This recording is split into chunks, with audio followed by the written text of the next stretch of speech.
Salam, bu gün sizə yeni aldığım kitablardan danışacağım. Bunlardan ilki Kont Ciano'nun xatirələridir. İtaliyanın Xarici İşlər Naziri və həmçinin Benito Mussolini kürəkəni olan Ciano'nun burada şəxsi gündəliyindən seçmələr var və əlimdə olan versiya türkcə olan ilk nəşridir. Gördüyünüz kimi kitab çox həssas vəziyyətdədir. Daha doğrusu ucuz idi deyə etiraz etmədən aldım bu kitabı. Səhifələri demək olar ki, artıq tək-tək çıxır. Ona görə paketin içində saxlamaq məcburiyyətindəyəm.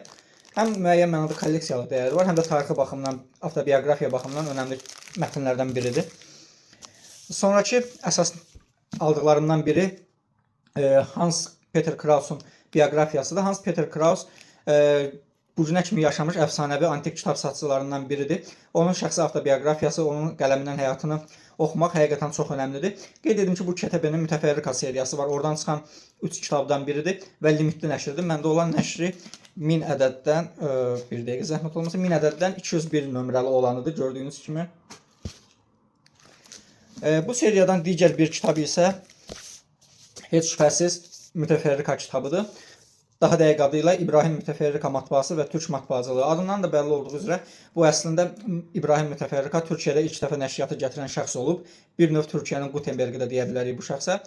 Onun fəaliyyətinə dair yazılmış önəmli araşdırma mətnlərindən biridir. Yenə limitli nəşr olunub. Bununsa nömrəsi 274-dür məndə olan. Bunların hər birinin içərisində fotolar var, keyfiyyətli vərəqdə çap olunub və kolleksiyalıq dəyəri də yüksəkdir bu kitabların. Bu seriyadan həmçinin Kağız adlı bir kitab var idi. Kağızın keçdiyi tarixi yolu bizlərə danışırdı.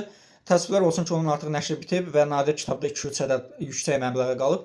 Böyük ehtimalla imkan olsa oradan əldə etmək məcburiyyətində qalacağam. Ona görə qeyd edirəm ki, bu tip kitabları mütləq ki, öncədən əldə edin, yoxsa sonra 2 qat, 3 qat qiymət ödəmək məcburiyyətində qalacaqsınız. Yenə İbrahim Mütəfərrika haqqında daha bir kitab. Doğrusu son zamanlar kitabın tarixi, nəşriyyatın tarixi, kağızın tarixi, yazının tarixi kimi mövzularda mətnlər toplamağa çalışıram. Həm şəxsi biliklərimi artırmaq, həmçinin bu mövzularda sizə yeni məlumatlar təqdim edə bilmək üçün.